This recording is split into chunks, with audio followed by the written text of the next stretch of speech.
Data from a random sample of airfare prices in dollars from a one-way ticket between two cities are shown to the right. Use a technology tool to construct a 95% confidence interval for the population mean. Interpret your answer. The data is given to us in a stem and leaf plot, so we need to be able to interpret that stem and leaf plot. The key is given right here above my flashing cursor.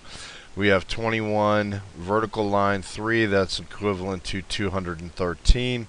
So we're going to left click this button for StatCrunch. One of the things that I will point out is you may want to go ahead while you're viewing this video to expand it to full screen.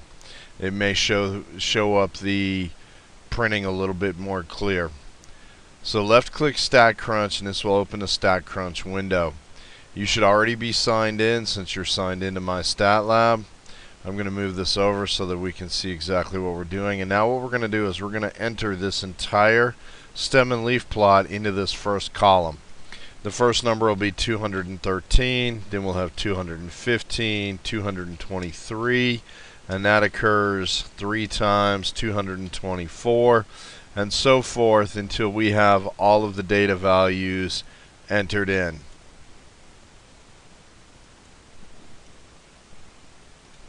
So you see that I have all of the values entered in. You need to double check and make sure that you've entered everything correctly.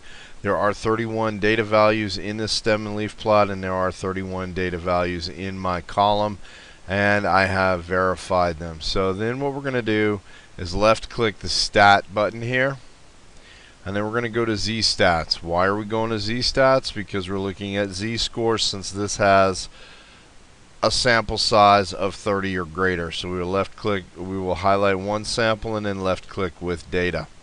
Left click var1 because that is the column that we're looking at right here. You can see where it says var1.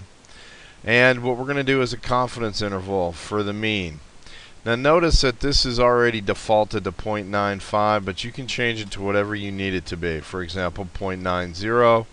But in this case, we are doing 0.95, and we simply left click compute, and we are given our new pop-up window. It's going to give us the sample mean, which is 237.68 rounded to 2 decimal places.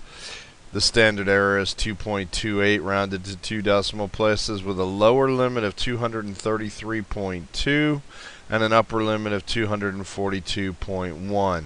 We're rounding these to a single decimal place. I'm just going to copy and paste these in. You'll notice that it goes right here. We'll have 233.2 in the first window, and then we'll bring this window back up and we'll copy the 242.1, which you can type in if you want.